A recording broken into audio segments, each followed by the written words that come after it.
মিথিলা বিয়ের পর শ্বশুরবাড়িতে গিয়ে দেখে তাদের ওপরতলার ব্যালকনিতে একটা মস্ত বড় সুইমিং পুল আছে, যা দেখে মিথিলা খুবই খুশি হয়। কারণ মিথিলা গ্রামের মেয়ে হওয়ায় সে প্রতিদিন গরমকালে পুকুরের জলে ঘন্টার পর ঘন্টা কাটিয়ে দিত। তাই শ্বশুরবাড়িতে সুইমিং পুল দেখে সে নিজেকে সামলাতে পারে না। সে তখনই শাড়ি পরেই সুইমিং পুলে নেমে পড়ে। আসলে মিথিলা শ্বশুরমশাই বিলাসবাবু ওপর তলাতে থাকে, আর তাদের নিচের তলাটা ভাড়া দেওয়া থাকে। নিচের তলায় বিলাসবাবুদের আসা যাওয়া ছিল না বলে বিলাসবাবু ব্যালকনিতেই একটা সুইমিং পুলের ব্যবস্থা করে। এই গরমে সুইমিং পুলে ঠান্ডা ঠান্ডা জলে যা ভালো লাগছে না, উফ, মনে হচ্ছে সারাটা দিন এই সুইমিং পুলেই কাটিয়ে দিই। এখন বুঝতে পারছি যাদের সুইমিং পুল থাকতো তারা কেন সারাক্ষণ সুইমিং পুলের মধ্যেই বসে থাকতো। ঠিক এমন সময় সেখানে মিথিলার শাশুড়ি মা সৌদামিনী দেবী আসে। এই যে বৌমা, তুমি ওই নোংরা শাড়ি পরে কেন সুইমিং পুলে নেমেছো? তুমি তো আমার সুইমিং পুলে জলটাই পুরো নষ্ট করে দিলে। আবার তো আমাকে জলটা চেঞ্জ করতে হবে। তুমি এই সাত সকালবেলা সুইমিং পুলে কি করছো? যাও রান্নাঘরে গিয়ে রান্না করো। শাশুড়ি মায়ের কথা শুনে মিথিলার কিছুতেই সুইমিং পুল ছেড়ে উঠতে ইচ্ছা করে না। তাই সে মনে মনে একটা বুদ্ধি খাটায়। আমার তো সুইমিং পুল ছেড়ে উঠতে ইচ্ছাই করছে না। এই জলের মধ্যে গা ভিজিয়ে যতটা আরাম, ঘরের মধ্যে এসিতে বসেও অতটা আরাম পাওয়া যায় না। আমি যদি সুইমিং পুলের পাশে এসে রান্না বান্না করি তাহলে হয়তো আমার শাশুড়ি মা কিছু বলবে না। এতে করে আমার রান্নাও হয়ে যাবে, আবার সুইমিং পুলের মধ্যেও থাকা হবে। এই মনে করে মিথিলা ইন্ডাকশন নিয়ে সুইমিং পুলের ধারে বসে পড়ে। হাঁড়ি, কড়াই, আনাজ, মশলাপাতি সমস্ত কিছু নিয়ে সে সুইমিং পুলের পাশেই রান্না চড়িয়ে দেয়। রান্না করতে করতে সে অরেঞ্জ জুস খায় এবং মাঝে মধ্যে সুইমিং পুলে সাঁতার কাটে। এরই মধ্যে মিথিলার ননদ পুষ্পা কলেজ থেকে বাড়ি ফিরে এসে সুইমিং পুলে স্নান করার জন্য চলে যায়। কিন্তু সেখানে গিয়ে সে তার বৌদিকে সবজিপাতি কাটাকুটি করার পর সুইমিং পুলে জলের মধ্যে সেগুলোর খোসা ফেলতে দেখে, যা দেখে পুষ্পা খুবই রেগে যায়। আরে বৌদি, তুমি এগুলো কি করছো? আমাদের সুইমিং পুলে দামি মিনারেল ওয়াটার ঢালা হয়, আর তুমি কি নেই জলে সবজির খোসা ফেলছো? তোমার সাহস তো কম নয়। কোথায় ভাবলাম কলেজ থেকে বাড়ি ফিরে একটু সুইমিং পুলে সাঁতার কেটে ঠান্ডা হব, তা নয়। পুষ্পার চিৎকার চেঁচেমেচি শুনে সেখানে সৌদামিনী দেবী আবার ছুটে আসে। সেও তার নতুন বৌমার কাণ্ড কারখানা দেখে খুবই রেগে যায়। তাই তারা দুজনে মিলে মিথিলাকে বকাবকি করতে থাকে। আরে আমি তো সুইমিং পুলে সাঁতারই কেটেছি, আপনারা আমাকে এমন ভাবে বকছেন যেন আমি কোনো বড় ভুল করে ফেলেছি। আমি জানতাম না যে আপনাদের সুইমিং পুলের জল এতটা দামি। আমার ভুল হয়ে গেছে, আপনারা আমাকে এভাবে বকবেন না। ঠিক এমন সময় মিথিলার শ্বশুরমশাই বিলাসবাবু সেখানে আসে, আর নতুন বৌমার কাণ্ড কারখানা দেখে হো হো করে হেসে ওঠে। বাবা, তোমরা এমন চিল্লাচিল্লি শুরু করেছিলে, মনে হলো বাড়িতে হয়তো ডাকাত পড়েছে। আর এখানে দেখছি তোমরা ওকে বকাবকি করছো। দেখো, বেচারা মেয়েটা নতুন আমাদের বাড়িতে এসেছে, আর তোমরা ওকে এমন বকাবকি করছো যে কেঁদেই ফেলেছে। মিথিলা না আবার ওর বাবা মাকে বললে আমাদের নামে বধূ নির্যাতনের কেস করে দেয়। বিলাসবাবুর কথা শুনে সৌদামিনী দেবী এবং তার মেয়ে একেবারে চুপ করে যায়। কারণ মিথিলার বাবা মা সত্যি খুবই ডেঞ্জারাস ছিল। কারণ মিথিলা গ্রামের প্রধান মোড়লের মেয়ে ছিল, তবে সে শিক্ষিত হলেও খুবই সাদাসিধে ছিল। শোনো পার্থর মা, তুমি নতুন বৌমাকে এইভাবে বকাবকি করো না। তুমি তো জানো মিথিলা আমার বন্ধুর একমাত্র মেয়ে। ওর সাথে আমি পার্থর সেই ছোটবেলা থেকে বিয়ে দেবো বলে ঠিক করে রেখেছি। তাছাড়া আমাদের গ্রামের বাড়িতে তো আমাদের অনেক টাকা ধার ছিল, আর মিথিলার সঙ্গে বিয়ে দেওয়ার পর সেই টাকা তো আমরা সব মেটাতেও পেরেছি। কিন্তু বাবা, তাই বলে তুমি একটা অশিক্ষিত মেয়েকে বাড়ির বউ করে এনেছো? এই মেয়েটার তো কোনো বুদ্ধি সত্যি নেই, ক্লাস নেই, কিছুই নেই। বাড়িতে সুইমিং পুল দেখে সেটাকে একেবারে নিজেদের বাড়ির পুকুর ভেবে ফেলেছে। আরে আমি তো শুনেছিলাম মিথিলা নাকি বিয়ে পাস, সেই শুনেই তো আমি পার্থর সঙ্গে বিয়ে দিয়েছি। তবে বুঝতেই পারছিস গ্রামের মেয়ে তো একটু সরল সাদাসিধে, তোদেরকে একটু মানিয়ে নিয়ে চলতে হবে আর কি। এমন কথা শুনে সৌদামিনী দেবী এবং তার মেয়ে কিছুই আর বলতে পারে না। কারণ মিথিলাকে কিছু বললেই মিথিলার বাবা তার দলবল নিয়ে সেখানে চলে আসতে পারে। এভাবেই শ্বশুর মশাইয়ের সাপোর্ট পেয়ে মিথিলা সুইমিং পুলে বসে বসে পুরো রান্নাবান্না শেষ করে। আর যেহেতু মিথিলার রান্নার হাত খুবই ভালো হওয়ায় তার পরিবারের লোকেরা আর কোনো কথা বলতে পারে না। পরের দিন মিথিলা যখন আবার সুইমিং পুলে যায় তখন, এ বাবা, কালকে তো সুইমিং পুলে জলটা হালকা ঠান্ডা ছিল, তাহলে আজকে এরকম গরম গরম লাগছে কেন? মনে হচ্ছে আজকে খুব বেশি রোদ উঠেছে। এই গরমে পুলের জল একেবারে গরম হয়ে গেছে। না না, এই গরম জলে তো আর বসে থাকা যায় না, একটু ঠান্ডা জলের ব্যবস্থা করতে হবে। এই ভেবে মিথিলা ফ্রিজে যত বরফ ছিল সব নিয়ে এসে সুইমিং পুলে জলের মধ্যে ঢেলে দেয়। সেই সাথে ফ্রিজের মধ্যে একটা বড় পেটিতে বরফের সঙ্গে বেশ কিছু দামি দামি আইসক্রিমও রাখা ছিল, কারণ মিথিলার ননদ পুষ্পা গরমকালে আইসক্রিম খেতে খুবই পছন্দ করত। তাই সে সবসময় ফ্রিজে পেটি ভর্তি করে আইসক্রিম রেখে দিত। কিন্তু মিথিলা কিছু না জেনেই বরফের সাথে সাথে সেই দামি দামি আইসক্রিমগুলো পুলে জলের মধ্যে ঢেলে দেয়। এ বাবা, জলটা এরকম বাদামি রঙের হয়ে গেল কেন? কেমন যেন কালো কালো। বরফের মধ্যে তো মনে হচ্ছে আইসক্রিম রাখা ছিল। যা, এতগুলো আইসক্রিম নষ্ট হলো। তার উপর সুইমিং পুলের জলটাও তো নোংরা হয়ে গেল। এই জলের মধ্যে তো আর থাকা যাবে না। মিথিলা মনে মনে এমনই ভাবতে থাকে। ইতিমধ্যে সেখানে পুষ্পা এসে উপস্থিত হয়। সুইমিং পুলে জলের রং দেখে পুষ্পার আর কিছু বুঝতে বাকি থাকে না। সে তার বৌদির উপর ভীষণই রেগে যায়, কারণ পুষ্পার নতুন বয়ফ্রেন্ড তাকে সেই আইসক্রিমগুলো গতকালকেই গিফট করে। আর সেই আইসক্রিমগুলোর মধ্যে পুষ্পা এখনো পর্যন্ত একটাও আইসক্রিম খেতে পারেনি। স্টুপিড গাইয়া কোথাকার, তোমার মাথায় কোনো বুদ্ধি নেই? তুমি জানো না এই আইসক্রিমগুলো রিয়েল বেলজিয়াম চকলেট দিয়ে বানানো? গাধা কোথাকার, তোমার জন্য আমার এত দামি দামি চকলেট নষ্ট হয়ে গেল। আরে তুমি রাগ করছো কেন? আমি আজকেই তোমার দাদাকে এই চকলেট আইসক্রিমগুলো আনার কথা বলবো। আসলে আমি একদম বুঝতে পারিনি ওই বরফের পেটির মধ্যে আইসক্রিম ছিল, কিভাবে বুঝবো? আমি এখনই তোমার দাদাকে বলছি। এত কাণ্ড হওয়ার পরও মিথিলা কিছুতেই সেই সুইমিং পুল ছাড়তে পারে না। এমনই একদিন মিথিলা যখন সুইমিং পুলের পাশে বসে বসে রান্না করে, তখন সে সবজির খোসাগুলো ব্যালকনিতে দাঁড়িয়ে নিচে ফেলে দেয়। দেখুন দিদি, আপনাকে অনেক দিন ধরে একটা কথা বলবো বলবো ভাবছি, কিন্তু বলতে পারছি না। আপনার ওই বৌমার স্বভাব চরিত্র কিন্তু মোটেই ভালো নয়। তার উপর আমাদেরকে জেনে বুঝে অপমান করে। ভাড়াটিয়ার মুখে এমন কথা শুনে সৌদামিনী দেবী খুবই অবাক হয়। ও মা, সে কি? আপনি এরকম কথা বলছেন কেন? আমার বৌমা কি করেছে? আপনার বৌমা দিনের মধ্যে 10 ঘন্টা তো শুধু ব্যালকনিতেই দাঁড়িয়ে থাকে। আমার তো মনে হয় আপনার বৌমা আমার ছেলেকে পছন্দ করে। আজকে আবার আমার মাথার উপর সবজির খোসা ফেলেছে, তাই আর থাকতে না পেরে বলতে এলাম, নিজের বৌমাকে একটু সামলান। আরে না না, আসলে আমার বৌমা ব্যালকনির সুইমিং পুলে সাঁতার কাটে। ওর সুইমিং পুলে থাকতে খুব ভালো লাগে, সেই জন্য বৌমা ব্যালকনিতেই বেশিরভাগ সময় কাটায়। এমনকি ও সুইমিং পুলের পাশে বসেই রান্নাবান্না করে। তাই হয়তো ভুল করে রান্নাবান্না করার সময় সবজির খোসা আপনার মাথায় ফেলেছে। থাক থাক, সব বুঝি। আর শাক দিয়ে মাছ ঢাকার চেষ্টা করবেন না। আপনি যদি আপনার বৌমাকে সিধে না করতে পারেন, তাহলে আমি কিন্তু পাড়ার সব লোকেদেরকে গিয়ে বলে আসব আপনার বৌমা আমার ছেলেকে লাইন মারে। এভাবে রত্নাদেবী সৌদামিনী দেবীকে যা ইচ্ছে তাই বলে কথা শোনায়। তাই সৌদামিনী দেবী মনে মনে তার বৌমার উপর খুবই রেগে যায়। দেখো বৌমা, আমাদের পাড়ায় একটা মান সম্মান আছে। তুমি এভাবে ব্যালকনিতে দাঁড়িয়ে থাকো বলে সবাই কিন্তু আমাদেরকে ভুল ভাবছে। তারপর শুনলাম তুমি নাকি ভাড়াটিয়াদের মাথায় সবজির খোসা ফেলছো। ওরা আমাদের বাড়িতে কত বছর ধরে ভাড়া থাকে জানো? এই শুধুমাত্র তোমার জন্য আজকে আমাদের অপমানিত হতে হচ্ছে।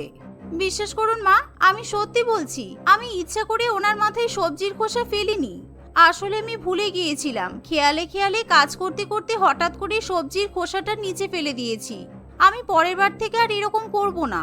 থাক, এসব বলে আর লাভ নেই। তোমাকে সুইমিং পুলে আর থাকতেই হবে না। আমাদের ঘরে কি এসির অভাব আছে? আমাদের প্রত্যেকটা ঘরে ঘরে এসি আছে, রান্নাঘরেও এসি আছে। তা সত্ত্বেও তুমি কেন সুইমিং পুলে জলে 24 ঘন্টা বসে থেকে নিজেকে ঠান্ডা করতে চাও? তুমি আজকের পর থেকে আর সুইমিং পুলে বসে বসে রান্না করবে না। শাশুড়ি মায়ের কথা শুনে মিথিলার আর কিছু করার থাকে না। পরের দিন থেকে মিথিলা রান্নাঘরে রান্না করতে শুরু করে। কিন্তু যেহেতু মিথিলার গ্রামের বাড়িতে কোনো এসি ছিল না, তাই এসি ব্যবহার করলেই মিথিলার খুবই ঠান্ডা লেগে যায়। দেখতে দেখতে এভাবে 2-1 দিন কাটে। এরই মধ্যে একদিন, শোনো বৌমা, আমি একটু ব্যাংকের কাজে বাইরে যাচ্ছি, তোমাকে একাই বাড়িতে থাকতে হবে। পুষ্পা কলেজে গেছে, তোমার শ্বশুর মশাই ডিউটিতে আছে, তুমি কিন্তু সাবধানে থেকো। এই বলে সৌদামিনী দেবী বাড়ি থেকে বেরিয়ে যায়। এদিকে মিথিলা খুবই খুশি হয়।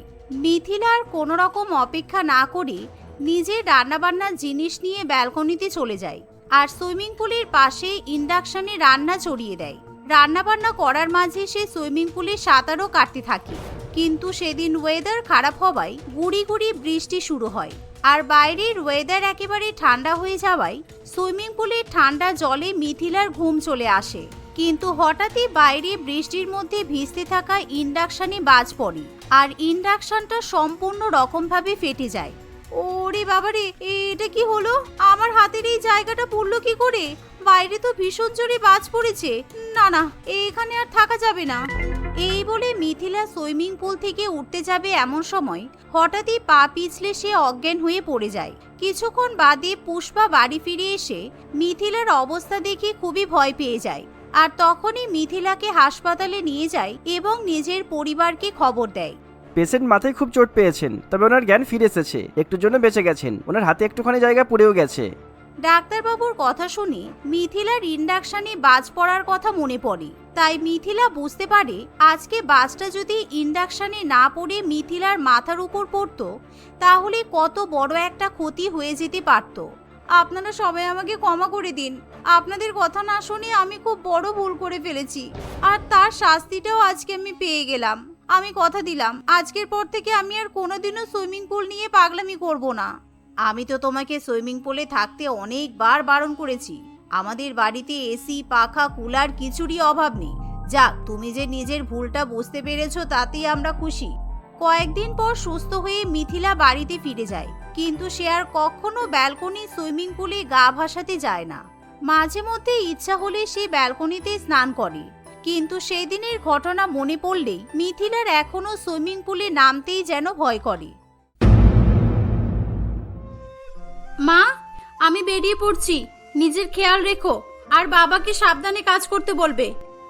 এই, তুই চলে যাচ্ছিস কি কথা? অতটা পথ যাবি, কিছু খেয়ে যা, না হলে রাস্তায় তো তোর খিদে পেয়ে যাবে। বাড়ি থেকে কোথায় পেট ভরে খেয়ে যাবি তা নয়, শুধু যাই যাই করছিস।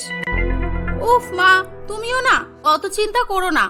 রাস্তায় অনেক খাবারের দোকান পড়বে, দোকান থেকে কিছু একটা কিনে খেয়ে নেব। আর তোমার তো এখনো রান্না করা বাকি আছে দেখছি। এই, দোকান থেকে খাবি মানে? সে তো অনেক ঝামেলা, কোথায় কি খাবার পাবি না পাবি। না বাবা, তুই এক কাজ কর, আমি ছাতু গুলে দিচ্ছি, তুই খেয়ে নে, সারাদিন তোর পেটে থাকবে। হ্যাঁ, সেটাও খারাপ হবে না, যদিও তোমার হাতে ছাতুগুলো আমার খেতে খুব ভালো লাগে। হ্যাঁ, সেই জন্যই তো তোর বাবাকে বলে আমি 1 কেজি ছোলা আনিয়ে রেখেছি আর ওগুলোকে গুঁড়ো করে একটা কৌটোতে ভরে রেখেছি। এই, তুই পাখা চালিয়ে একটু বস, আমি এক্ষুনি আসছি। এই বলে বেলা দেবী সেখান থেকে চলে যায়। মুরগাবেড়িয়া নামক জায়গায় বেলা দেবী তার স্বামী সুজয় এবং এক মেয়ে পিয়ালিকে নিয়ে দারিদ্রতার সঙ্গেই দিন কাটাচ্ছিল। বেলা দেবী খুবই অসহায় ছিল। সে অসহায় হলেও সে সবসময় চাইতো তার মেয়ে ভালো করে পড়াশোনা করুক, আর তাই সে তার মেয়েকে শহরের ভালো কলেজ হোস্টেলে পড়াশোনা করাচ্ছিল। পড়াশোনা করিয়ে তারা তাদের মেয়েকে বড় মানুষ করবে ভেবেছিল। কাজ বলতে তারা দুজনেই লোকের জমিতে চাষ করত। কাজ করে তারা যে টাকা পেত তা দিয়ে তার মেয়ের পড়াশোনা, হোস্টেলের খরচ বাবদ যেমন তেমন আধপেটা খেয়ে সংসার চালিয়ে নিত। এভাবেই তাদের দিন কাটছিল, আর এসব নিয়ে তাদের কোনো আফসোসও ছিল না। কি চলছে এখানে পিয়ালি? তোমার মা তোমাকে এখনো বের হতে দেয়নি? হ্যাঁ বাবা, তুমি ঠিকই ধরেছো। মা বলছে খেলে তবে এখান থেকে যেতে দেবে। আচ্ছা তুমি বলো তো, রাস্তায় কি কোনো খাবারের দোকান পাওয়া যেত না? আর মা ছোলা ছাতুগোলা তৈরি করতে গেছে, এটা কি আমি রাস্তায় পেতাম না বলো তো? অবশ্যই পেয়ে যেতিস মা, কিন্তু তোর মায়ের হাতের স্বাদ কখনোই পেতিস না। তুই সেটা ভালো করেই তো জানিস। এতদিন হয়ে গেল, আমি এখনো পর্যন্ত তোর মায়ের কাছে ছাড়া কারোর কাছেই ছাতু খাই না, আর খেলেও আমার মন ভরে না। হ্যাঁ বাবা, তুমি ঠিকই বলেছো। কই নিয়ে এসো মা, একটা বাস ছেড়ে যাবে তো। আর বাবা, সেই তো আমি হোস্টেলেই যাব, একটু দেরি হয়ে গেলেও কোনো অসুবিধা নেই। পিয়ালি তার মায়ের হাতের তৈরি ছাতুগোলা মন ভরে খায়। ছাতু খেতে আগে থেকেই তার খুব ভালো লাগতো, তাই সে তার মায়ের কাছ থেকে আরো 1 গ্লাস ছাতু খায়। পিয়ালি সকলকে বিদায় জানিয়ে সেখান থেকে কলেজের উদ্দেশ্যে বেরিয়ে পড়ে। ছাতু খেয়ে যাওয়ার ফলে তার রাস্তায় আর কোনো অসুবিধা হয় না এবং সে বেশ কিছুক্ষণ পর কলেজে পৌঁছে যায়। সেখানে গিয়ে পিয়ালি তার বাবা মাকে ফোন করে জানিয়ে দেয়। এভাবেই বেশ কিছুদিন কেটে যায়। পিয়ালি কলেজে গিয়ে মন দিয়ে পড়াশোনা করতে থাকে। সে পড়াশোনার সঙ্গে সঙ্গে প্রতিদিনই তার বাবা মাকে ফোন করে তাদের খোঁজ খবর নিত। একদিন পিয়ালি ফোন করে বলে, হ্যালো মা, শুনছো? আমার কলেজের রেজাল্ট আউট হয়েছে। আমি খুব ভালো রেজাল্ট করেছি মা। আর মা, আমাদের কলেজের কাউন্সিলিং হয়েছিল, ওখানে আমি একটা চাকরি পেয়ে গেছি। সামনের সপ্তাহে আমার জয়েনিং আছে। আমি খুব খুশি মা। আর এসব কিছু তোমাদের পরিশ্রম আর ত্যাগের ফলেই সম্ভব হয়েছে। আরে দূর পাগলি, তুই কি যে বলিস না। আমরা আবার কি করলাম? তুই ভালোভাবে পড়াশোনা করেছিস, তাই সফল হয়েছিস। কিন্তু মা, আমাদের এতটাও সামর্থ্য নেই যে এই খুশিতে তোকে 1 প্যাকেট মিষ্টি পাঠাবো। আমাকে মিষ্টি পাঠাতে হবে না মা। আমি যখন বাড়িতে যাব আমাকে 1 গ্লাস ছাতু খাইয়ে দেবে, তাহলেই হবে। বাবা ঠিকই বলেছিল, তোমার হাতে তৈরি ছাতুর মতো কেউ ছাতু তৈরি করতে পারে না। আর একটা কথা মা, আমি কিছু টাকা পাঠিয়েছি, ওটা দিয়ে তুমি আর বাবা মিষ্টি কিনে খেয়ে নেবে।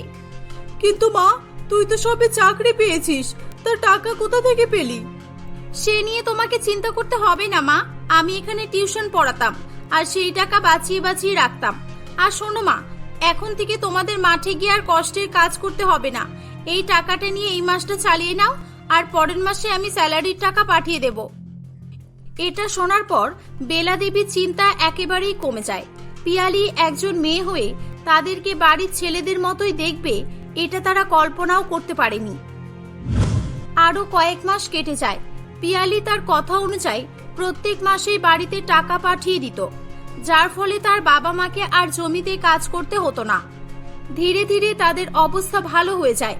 আর এটা দেখে এবং পিয়ালির ব্যাপারে শুনে গ্রামের সকলেই পিয়ালির নাম করতে শুরু করে। এমনই একদিন বেলা দেবী ও সুজয় বাবু রাস্তা দিয়ে যাচ্ছিল। তখন, শুনছো কাকুলি মাসি, ওই তো ওরা দুজনে যাচ্ছে, যাদের মেয়ে পিয়ালির ব্যাপারে বলছিলাম। ওদের মেয়েটা খুব ভালো হয়েছে গো। যেখানে লোকের ছেলেরাও বাবা মাকে দেখে না, সেখানে ওই পিয়ালির জন্য ওর বাবা মায়ের অবস্থার পরিবর্তন হয়েছে। হ্যাঁ, আমিও শুনেছি। আসলে আমাদেরই ভুল। আমরা মেয়েদেরকে পড়াশোনা না করিয়ে ছেলেদেরকে পড়াশোনা করাই, আর মেয়েদেরকে অবহেলা করি। কিন্তু বেলা ওর একমাত্র মেয়েকে ছেলের মতোই মানুষ করেছে। হ্যাঁ, তুমি ঠিকই বলেছো। আর এই চিন্তা ভাবনার জন্যই আমাদের ছেলেরা আমাদের অবহেলা করে। এভাবেই প্রতিবেশীগুলো পিয়ালির ব্যাপারে আলোচনা করছিল এবং পিয়ালির গুণগান গাইছিল, যেটা শুনে বেলা দেবী ও সুজয় বাবুর গর্বে বুক ফুলে উঠেছিল। তারা তখন মনে মনে ঈশ্বরকে ধন্যবাদ জানাতে থাকে পিয়ালিকে তাদের মেয়ে হিসেবে পাঠানোর জন্য। এভাবেই আরো কয়েক বছর কেটে যায়। পিয়ালি তাদের বাড়িতে শুধু টাকাই নয়, প্রয়োজনীয় জিনিস যেমন ফ্রিজ, টিভি, পাখা, খাট, বিছানা এক এক করে সবকিছুই পাঠাতে থাকে। এগুলো দেখে সকলে আরো বেশি বেশি করে পিয়ালির গুণগান করতে থাকে। এভাবে আরো কিছুদিন কেটে যায়। পিয়ালি 1 মাস ধরে আর বাড়িতে ফোন করে না, এমনকি সে বাড়িতে টাকা পাঠানো বন্ধ করে দিয়েছিল। এর ফলে বেলা দেবীর বাড়ির অবস্থা একেবারেই শোচনীয় হয়ে ওঠে। এই যে শুনছো বেলা, 1000 টাকা ইলেকট্রিক বিল এসেছে। এদিকে পিয়ালি ফোনও তুলছে না। এখন আমি ইলেকট্রিক বিল কিভাবে দেব, আর বাজারই বা করবো কি করে? সেই চিন্তাতেই আমার মাথা খারাপ হয়ে যাচ্ছে। আমিও সেটাই ভাবছি। আমার তো একটাই চিন্তা হচ্ছে, হঠাৎ করে মেয়েটা কেন যে এরকম করছে কি জানি। এই শোনো না, আমার মনে হয় ওর কোনো বিপদ হয়েছে। তুমি তো ওর অফিসের ঠিকানা জানো, তা একবার ওখানে ঘুরে আসো না। হ্যাঁ বেলা, সেটাই করবো ভাবছি। তুমি এক কাজ করো, তুমি আমাকে 1 গ্লাস ছাতু বানিয়ে দাও। কাল থেকে আমি কিছুই খাইনি। আমি খাবার কোথা থেকে তৈরি করব সুজয়? বাড়িতে একটা চালের দানা নেই, সবকিছুই শেষ হয়ে গেছে। এখন পিয়ালির টাকাতেই তো পুরো সংসারটা চলে, আর সেই জন্যই এই কয়েক সপ্তাহ তোমাকে শুধু ছাতু খেতে দিচ্ছি। হ্যাঁ, সে আমি জানি বেলা, আমাকে বলতে হবে না। তাহলে তুমি এক কাজ করো, কিছু ছাতু তুমি পিয়ালির জন্যও বানিয়ে দাও। ও ছাতু খেতে বড্ড ভালোবাসে। সুজয়ের কথা শুনে বেলা দেবী বেশ কিছুটা ছাতু গোলা তৈরি করে এবং পিয়ালির জন্য কয়েকটা বোতলে ভরে দেয়। সুজয় সেগুলোকে নিয়ে পিয়ালির অফিসের উদ্দেশ্যে বেরিয়ে পড়ে। সেখানে গিয়ে খোঁজ খবর নেওয়ার পর সে জানতে পারে পিয়ালি সেদিন ছুটিতে আছে এবং সেই বেটিয়ারির এক কলোনিতে থাকে। এটা শোনার পর সুজয় সেখান থেকে পিয়ালির কাছে আসে। এই নে মা, ধর তোর পছন্দের ছাতু শরবত। এটা তোর মা স্পেশাল করে তোর জন্যই বানিয়েছে। না থাক, ওসব লাগবে না। আমি এখন ছাতুটা তো খাই না। আর আমার এখানকার ঠিকানা তোমাকে কে দিল? আসলে মা আমি এখানে আসতাম না, তোর মা আমাকে পাঠালো। তুই তো জানিস আমাদের সংসারের অবস্থাটা কেমন, আর এখন আমাদের বয়স হয়েছে, আমরা কোনো কাজকামও করতে পারি না। আর আমার টাকাই খাবে, তাই তো? শোনো বাবা, পরিষ্কার কথা বলে দেওয়াই ভালো। আমি এখন তোমাদেরকে আর দেখতে পারবো না। এখন আমি বিয়ে করে নিয়েছি, আমার সংসার হয়েছে, তাই তোমরা আমাকে না বিরক্ত করলেই ভালো হবে। আর তোমরা আমার জন্য যা করেছো, আশা করছি আমি এতদিনে যা টাকা পাঠিয়েছি তোমাদের ঋণ শোধ হয়ে গেছে। কিন্তু মা, তুই এভাবে বললে আমরা এখন কোথায় যাব বল? কি খেয়ে বাঁচবো? আজ 1 সপ্তাহ হতে চললো আমরা ছাতু খেয়েই আছি, আমাদের তো কোনো কাজও নেই যে তার ভরসায় থাকবো। সেটা আমি বলতে পারবো না। তোমরা কি করবে? এই বয়সে তো অনেকেই অনেক কিছু করে পেট চালাচ্ছে, তোমরাও ছাতু বিক্রি করো। মা তো ভালোই ছাতু তৈরি করতে পারে। এখন তোমাদের দেখতে গেলে আমার পরিবারকে তো আমি ভাসাতে পারবো না। এখন এখান থেকে চলে যাও, বিকাশের আসার সময় হয়ে যাবে। ও যদি জানতে পারে যে তুমি আমার বাবা, তাহলে আমার মান সম্মানটাই থাকবে না। এই বলে পিয়ালি তার বাবা সুজয় বাবুকে সেখান থেকে তাড়িয়ে দেয়। সুজয় মন খারাপ করে সেখান থেকে বাড়ি ফিরছিল। ঠিক তখনই তার বিকাশের সঙ্গে দেখা হয়। তারা দুজনে একে অপরকে চিনত না। বিকাশ তার হাতে ছাতুর বোতলগুলো দেখে বলে, আরে কাকু, আপনি ছাতু বিক্রি করছেন নাকি? কই দেখি কেমন ছাতু বানিয়েছেন। দেখে তো মনে হচ্ছে এটা পিওরই ছোলার ছাতু, তাই তো? হ্যাঁ বাবা, এটা পিওর ছোলার ছাতু, আর আমাদের বাড়িতে বানানো। এটা আমি বিক্রি করতে আসিনি। আসলে আমার মেয়ে ছোলার ছাতু খেতেই খুব পছন্দ করত, কিন্তু এখন। আরে আরে কাকু, আপনি কাঁদবেন না, কান্না থামান। আর কি হয়েছে আমায় বলুন। আর কেই বা আপনার মেয়ে, সে কোথায়? এটা শোনার পর সুজয় বিকাশকে পিয়ালির ব্যাপারে সমস্ত কিছুই বলে। সবকিছু শোনার পর বিকাশ তাকে সঙ্গে করে নিয়ে পিয়ালির সামনে আসে এবং পিয়ালিকে একটি চড় মেরে বলে, ছি পিয়ালি, ছি, তুমি মানুষ না জানোয়ার? তুমি তোমার বাবাকে এরকম ভাবে বলতে পারলে? যেই বাবা এত কষ্ট করে তোমাকে লেখাপড়া শিখিয়েছে, তোমাকে মানুষ করেছে, আজ কিনা তাকেই তুমি? ছি, তোমাকে আমার স্ত্রী বলতেও ঘৃণা হচ্ছে। তার মানে বাবা তুমিই পিয়ালির? হ্যাঁ বাবা, আমি সেই অভাগা পিয়ালির স্বামী, যে কিনা এতদিন ওই ঠকবাজটাকে বিশ্বাস করে এসেছে। যে নিজের বাবা মাকে চিনতে পারে না, সে আমায় কিভাবে চিনবে? যেই মা বাবা তোমাকে মেয়ে নয় ছেলের মতো করে মানুষ করেছে, তুমি তাদের সঙ্গে এরকম করতে পারলে পিয়ালি? আমাকে বলে কি না? আমায় ক্ষমা করে দাও বিকাশ, আমি আর এরকম কখনোই করব না। আর বাবা, আমি তোমার কাছে ক্ষমা চাওয়ার যোগ্য নই। এই বলে পিয়ালি তাদের কাছে ক্ষমা চায়। সে নিজের ভুল বুঝতে পেরেছে দেখে তারা তাকে ক্ষমা করে দেয়। আসলে পিয়ালি এতদিন বিকাশকে তার বাবা মা নেই এটাই বলে এসেছে। সে ভেবেছিল তার দরিদ্র বাবা মায়ের কথা শুনে বিকাশ হয়তো তাকে ছেড়ে দেবে। বিকাশ খুবই ভালো মনের মানুষ ছিল। বিকাশ তার বাবা মাকেও সেখানে নিয়ে চলে আসে এবং তারা দুজনে মিলে সুজয় ও বেলা দেবীকে সেবা যত্ন করতে থাকে। এভাবেই তারা হাসি খুশি বসবাস করে।